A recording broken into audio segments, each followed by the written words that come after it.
Hi friends, welcome to my YouTube channel Students Week Points. Today we are going to do chapter 4 sorting material into groups. ठीक है, तो इसमें जो हमने अब टॉपिक कवर करना है वो हमने करना है क्लासिफिकेशन से। उससे प्रीवियस टॉपिक मैंने लास्ट वीडियो में कवर कर दिया है। ठीक है, so here is a classification. ठीक है, अब क्लासिफिकेशन होता क्या है? क्लासिफिकेशन होता है एक तरीके से डिवीज़न करना। ठीक है, जैसे कि आप अपने आसपास थिंग्स देखो। ठीक है, तो आप थिंग्स को अलग अलग तरीके का डिवीज़न कर सकते हो। जैसे कि लिविंग और नॉन लिविंग का एग्जांपल लिया, तो जैसे आपने लिविंग और नॉन लिविंग का एग्जांपल लिया, लिविंग्स में प्लांट्स आ गए, एनिमल्स आ गए, ह्यूमन बीइंग्स आ गए, इंसेक्ट्स वगैरह आ गए। ठीक है, और नॉन लिविंग में जैसे आपके आ गए कि कोई भी चीज़ें हो गई, जैसे हो गया टेबल हो गया, चेयर हो गया, बुक हो गई, पेन हो गई, ये सारे क्या है? नॉन लिविंग है। तो ये क्या है? डिवीज़न है, ये क्लासिफिकेशन है जो हमने किसके बेस पर किया? लिविंग और नॉन लिविंग के बेस पर किया। अब ज़रूरी नहीं है हर क्लासिफिकेशन लिविंग और नॉन लिविंग के बेस पर होगा। अब ऐसे भी तो हो सकता है कि हमारे आगे कुछ ऑब्जेक्ट्स पड़े हैं। ठीक है, तो मान लो 4 ऑब्जेक्ट्स हमारे पास पड़े हैं। एक है बैग, एक है बुक, एक है पेंसिल और एक है फ़ोन। तो क्लासिफिकेशन इस बेस पर भी हो सकता है कि बैग, बुक और पेंसिल ये सारे क्या हैं? हमारे स्टेशनरी ऑब्जेक्ट्स हैं, लेकिन जो फ़ोन है वो हमारा अनदर ऑब्जेक्ट है, ये सबसे ऑड ऑब्जेक्ट है। तो इस बेस पर भी हमने क्लासिफिकेशन कर लिया। ठीक है, अब लिविंग थिंग्स में हमने एनिमल और प्लांट्स में क्लासिफिकेशन किया था। ठीक है, अब इसमें भी हम क्लासिफिकेशन कर सकते हैं। ठीक है, प्लांट में हम नीम ट्री, मैंगो ट्री ले सकते हैं, एप्पल ट्री ले सकते हैं और तुलसी ले सकते हैं। और एनिमल्स में हम क्या ले सकते हैं? एनिमल्स में भी हमने ग्रुप में कैटेगराइज कर रखा है, जैसे कि एम्फीबियंस हो गए, रेप्टाइल्स हो गए, बर्ड्स, मैमल्स। तो अब देख रहे हो कि लिविंग जो क्लासिफिकेशन है वो कितने तरीक़ों से हो सकता है। क्लासिफिकेशन का मतलब ही क्या है? डिवीज़न है। इससे हमें क्या समझ में आता है कि grouping together things with similar properties is called classification. जैसे कि स्टेशनरी ऑब्जेक्ट्स में हमने लिया तो उनकी प्रॉपर्टीज़ क्या है? सिमिलर है कि ये सारे स्टेशनरी ऑब्जेक्ट्स हैं। इसी को ही हम कहते हैं क्लासिफिकेशन। ठीक है, take a look around yourself and try to make a list of things you can see. Are you able to list everything you see? आपके आसपास हज़ारों चीज़ें मिलेंगी। ठीक है, जो आप देख सकते हो। That would be a quite task, for there are thousands and thousands of things around you. Some of these things may be living, while some of them may be non-living, and they may be made of different shapes, size and colors. They may be made of same or different materials. ठीक है, उनका shape, size और colour different हो सकता है, material उनका same या फिर डिफरेंट हो सकता है। There are even certain things that exist but you can not see. ऐसी और भी चीज़ें होती है जो एग्जिस्ट करती है लेकिन आप नहीं दे सकते, जैसे कि एयर हो गई और माइक्रोस्कोपिक जर्म्स हो गए। In what ways are the things you can see different from each other and in what ways are they alike? अब यहाँ पर आपसे क्वेश्चन पूछा जा रहा है कि जो आप थिंग्स देख रहे हो वो एक दूसरे से कैसे डिफरेंट है और एक दूसरे से कैसे सिमिलर है। ठीक है, can you group things together according to the certain properties? Yes, हमने लिविंग और नॉन लिविंग का डिवीज़न करा था वो हमने उनकी प्रॉपर्टीज़ के बेस पर करा था। ठीक है, स्टेशनरी और अदर आइटम्स का हमने उसकी प्रॉपर्टीज़ के बेस पर करा था। एनिमल्स और प्लांट्स का डिफरेंस हमने उसकी प्रॉपर्टीज़ के बेस पर करा था। तो मेनली क्या है? क्लासिफिकेशन हम प्रॉपर्टीज़ के बेस पर करते हैं, डिफरेंस के बेस पर करते हैं और उनकी सिमिलैरिटी के बेस पर करते हैं। क्या? क्लासिफिकेशन। ठीक है,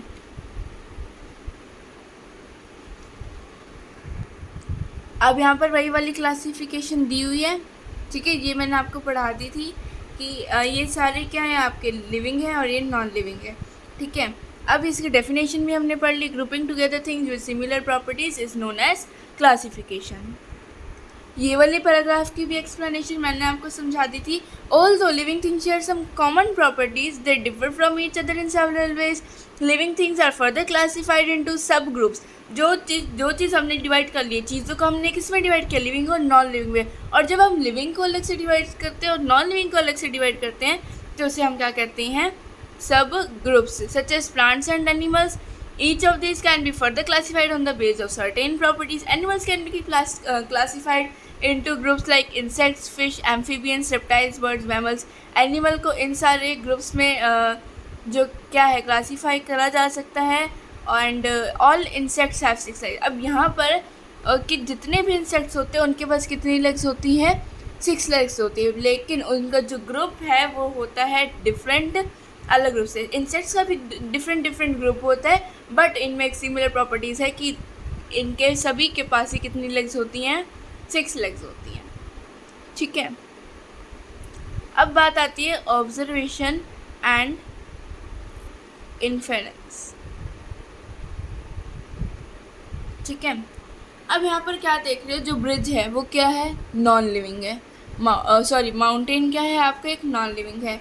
ट्री क्या है, लिविंग है। ब्रिज क्या है, नॉन लिविंग है। एक सेकेंड रुको। अच्छा, ये आपको दी है नेचुरल और ह्यूमन मेड थिंग्स। माउंटेन क्या है, नेचुरल है। ट्री क्या है, नेचुरल है। ब्रिज क्या है, ह्यूमन मेड है। लैपटॉप ह्यूमन मेड है। कोल नेचुरल है। कार ह्यूमन मेड है। ठीक है, तो ट्री, माउंटेन और कोल नेचुरल है। ब्रिज, लैपटॉप और कार ह्यूमन मेड है। ठीक है, नेक्स्ट है आपकी एक्टिविटी 3, जिसमें आपको वही दिए हुए ये सारे स्टेशनरी ऑब्जेक्ट्स हैं, ये सारे अदर ऑब्जेक्ट्स हैं, ये सारे आपके फ्यूल्स में आ जाते हैं। ठीक है, नेक्स्ट है क्लासिफिकेशन इज़ नॉट प्रॉपर। फ्यूल में तो classification is not confined to living things. Classification सिर्फ लिविंग थिंग्स का नहीं हो सकता, जैसे कि आपने देख लिया। Non living things can also भी classified in various ways. It can be done on the basis of what they are made of. वो किस पे, जो उनका जो क्लासिफिकेशन है वो किस पे बेस्ड होता है कि ऐसे मटेरियल जिसके वो बने हैं, या फिर उन्हें कैसे यूज़ किया जाता है, या फिर उन्हें हम नेचुरल और ह्यूमन मेड के बेसिस पर भी हम उसे नॉन लिविंग थिंग्स को कैटेगराइज कर सकते हैं। ठीक है, material such as wood, cotton and jute occur naturally. ये सारे क्या है, नॉन लिविंग है, बट ये नेचुरली ऑकर होते हैं। और अब देख भी अब इससे आपको क्या पता चला कि जो क्लासिफिकेशन है वो अलग अलग तरीक़ों से हो सकता है। ठीक है, और ये इसका एक एडवांटेज है कि ये जो हमारे काम है ना उसको इजी कर देता है। ठीक है, चाहे वो घर में हो, चाहे वो होम के हो, चाहे वो स्कूल के हो, चाहे वो होम के हो। ठीक है, अब होम में भी अगर मैं बात करूँ यूटेंसिल्स की, तो यूटेंसिल्स भी अलग अलग डिवीज़न में रखे जाते हैं। जैसे सारी प्लेट्स एक जगह रख दी। ठीक है, सारे स्पून्स हो गए, कड़छी हो गई, ये सारे एक जगह पर रख दिए। ठीक है, तो होम में भी क्लासिफिकेशन बहुत अच्छे से काम आता है। अब हमें पता रहेगा कि प्लेटें कहाँ पड़ी हैं और स्पून स्टैंड कहाँ पर है। ठीक है, ये भी पता रहेगा। अब बात करूँ स्कूल में, तो स्कूल में भी क्या होगा, हमारी क्लासिफिकेशन बहुत हेल्प करती है। ठीक है, एक तो सबसे पहले इसका मेन एडवांटेज क्या है, जो भी आप पढ़ते हो चीज़ें वो सारी किस पर बेस्ड है, क्लासिफिकेशन पे बेस्ड है। अगर आप लिविंग भी पढ़ लो, नॉन लिविंग भी पढ़ लो इकट्ठे, ठीक है, फिर आप उसके बाद एनिमल्स के बारे में भी पढ़ लो, प्लांट्स के बारे में एक ही चैप्टर में पढ़ लो, then you will be confuse. इसलिए उसे क्लासीफाई कर कर अलग अलग टॉपिक्स में पढ़ाया जाता है, जिससे आपको जो चीज़ें हैं वो और ज़्यादा क्लियर हो पाती हैं। ठीक है, अब मैं बात करूँ स्कूल में लाइब्रेरी की, तो लाइब्रेरी में हिंदी की बुक्स अलग रखी जाती है, इंग्लिश की अलग रखी जाती है। ठीक है, या फिर अकॉर्डिंग टू मैगजीन्स अलग रखी जाती हैं। ओके, तो अलग अलग बेसिस पर डिफरेंस हुआ जा सकता है। ठीक है, अब हमने ये पढ़ लिया कि क्लासिफिकेशन हमें हेल्प कैसे करता है, ये सारा मैंने आपको अभी एक्सप्लेन करा। अब यहाँ पर बात आती है ओरल क्वेश्चंस की। ठीक है, अभी जो ओरल क्वेश्चंस है आपको पता है ये मैं नहीं करवाती हूँ, ये आपको खुद से करने होते हैं। और अगर आपको कोई भी इनमें डाउट रहता है तो you can ask in the comment box. अब बात आती है प्रॉपर्टीज़ की। प्रॉपर्टीज़ क्या होता है, प्रॉपर्टीज़ होता है आपका डिस्क्राइब करना, ठीक है, कि आप कोई भी चीज़ आपको दी हुई है आप उसको कैसे डिस्क्राइब कर सकते हो। जैसे कि यहाँ पर इन्होंने एग्जांपल लिया है एप्पल का, कि अगर मैं बात करूँ एप्पल की तो आप उसे कैसे डिस्क्राइब करोगे।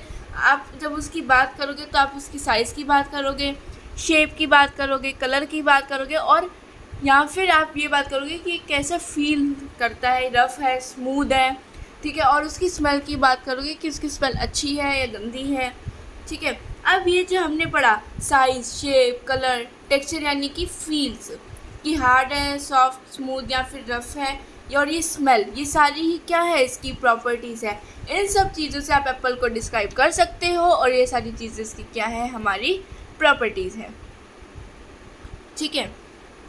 All matter can be describe by such properties, जितने भी मैटर हैं वो इन्हीं प्रॉपर्टीज़ को लेकर डिस्क्राइब किए जा सकते हैं, ठीक है।